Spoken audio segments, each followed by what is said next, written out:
Okay, guys, so we've got just 4 weeks left until the Joker hits theaters, and I'm not going to lie. The hype for this movie is nearing 100%, nearing 110%. It probably can't get any hyper to some people out there, especially if you happen to pay attention to film festivals and exactly what Warner Brothers is doing in regards to promoting this film and how they're going about it. Because today, the Joker wins Golden Lion at Venice Film Festival, and that is a big deal. That is an insanely big deal. Here's why. So it says that Todd Phillips' dark supervillain origin story Joker has come up trumps at the Venice Film Festival, taking the Golden Lion from a jury headed by Argentine actor Lucrecia Martel. Controversial veteran Roman Polanski, meanwhile, took the runner-up. Now, it goes on to say here that it's a rarity for a major Hollywood studio production to take top prize at Venice, and unprecedented for a superhero-adjacent property to take any such honor. But the Warner Brothers title established itself early on as the festival's lightning rod, a film that sparked headlines and critical discussion to the very end of the festival, as many other competing titles came and went without a ripple. Now, this in part has to do with what some of us are calling Joker derangement syndrome, which I'm going to jump into in a video further on, talking about how people are trying to attack this movie before it comes out. I did talk about it last week when Peter Sciretta from Slash Film attempted to kind of tie this into James Holmes and the Aurora, Colorado shooting, which is just absolutely wrong in my opinion, but that's what he tried to do. And then he tried to defend it, double down on it, and it is what it is. But Joker derangement syndrome absolutely exists, and we will be talking about that more as we get closer to the film. So anyway, it goes on to say here, whether the film achieves critical consensus or not, the top prize in Venice validates the artistic legitimacy of an unusual commercial prestige crossover item and will significantly bolster Joker's award season strategy. Phillips Films, with its dynamic star turn by Joaquin Phoenix, will be looking to emulate the last two Golden Lion winners, Guillermo del Toro's The Shape of Water and Alfonso Cuarón's Roma, both of which were nominated for Best Picture at the Academy Awards, with a former winning the latter, widely perceived as a close runner-up, which is true. Which is so true. I mean, look, a couple years ago, The Shape of Water took home Best Picture, and it is a great movie, and it's one that you wouldn't expect to go down that path. This type of commercial prestige crossover, to quote the article, makes absolute sense when it comes to this movie, when it comes to what Warner Brothers is doing. And as I did in my last video, I'm asking the question, will it hit $1 billion? Can this movie hit $1 billion? Can it cross that 9-0 threshold? And I think it can.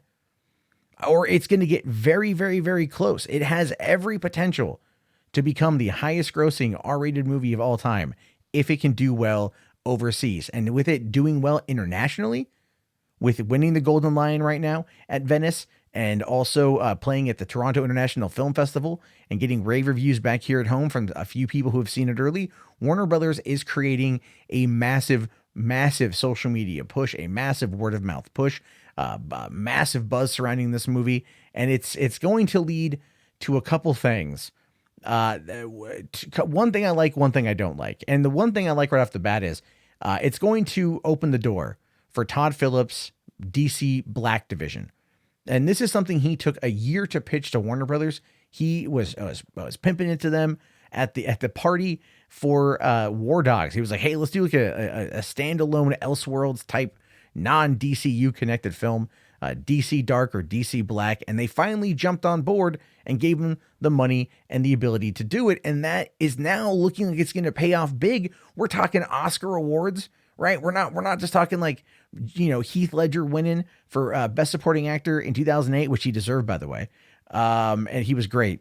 And so, but this is legitimate. We're talking Best Actor, Best Picture. This is big for Warner's. This is going to be a slap in the face to Marvel. But here's the downside to it. This is what's going to be downside if this happens. If this movie makes $1 billion, if it goes all these ways, this is what's going to happen. The DCEU as we know it is going to be dead. And there's just no other way around it. Warner Brothers wants money. Warner Brothers wants prestige. This would actually give them both.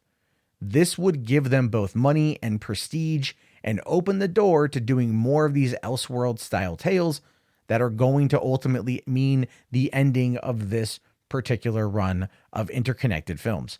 And I don't know about you, not a huge fan of that.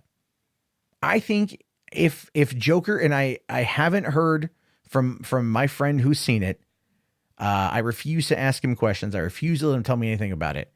If it is not connected to the grander DCEU, if it is its own standalone thing that has no bearing, is never set in that world, then that is going to be the end. Because if a small 50 million or so odd budgeted movie like The Joker can go on and gross $1 billion, or get up there to become the highest grossing R-rated movie of all time, which is no small accolade, as well as being nominated for Best Picture, nominated for all these awards at the Oscars and the Golden Globes and whatnot, winning all these international film festivals, that's what it's going to do. It's going to tell Warner Brothers that this is what audiences want and this is what they're going to respond to.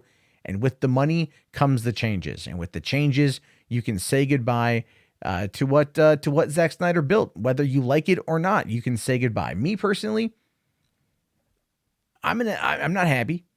I hope that it ties in. I hope that the DC Black Label can run parallel to the DCEU. And I hope that they can make it work. I think it's a dumb play to not make it work. I think it's a dumb play to not piggyback off of it. If you have $2 billion properties coming out of your superhero movies, with a potential third with Wonder Woman here in a few months, or next year, I think that it's entirely dumb to walk away from it. And I think that that's a stupid move. And I think that's exactly what Warner Brothers is going to do, because they've had a new shakeup. They have a new person in charge. That person in charge is going to want to make a mark. If that new person in charge, that new CEO, who had nothing to do with this movie, the Joker potentially becoming a $1 billion hit and winning Oscars, then she's going to double down on that because she wants her legacy to be strong. So, hey, the Joker could be great, but at the end of the day, we're losing out on something that we've been fans of for the last 6 years. You might call me melodramatic. You might call me hyperbolic. I don't really care. I think I'm right. And I want to hear your thoughts. I want to hear your opinions. Let me know down in the comments below. And if you guys want to, head over to facebook.com/groups/3Buck Theater. Get in on the action over there. You guys can talk to me there, or you guys can call into my show, Hollywood After Dark, which is, look for more information on the channel. It's going to be during the week. We're kind of changing some stuff up right now, figuring out a new format, new time slot, things like that. And if you really want to help support the channel, if you love what I do here, you like getting in the conversation, consider becoming a patron. YouTube right now is absolutely in tatters for a lot of people. And if you got $1, it goes a long way. Would really appreciate it. Patreon.com/Matt Jarbo. I appreciate everyone watching and commenting and everything else. Have yourself a great day, everyone, and peace out.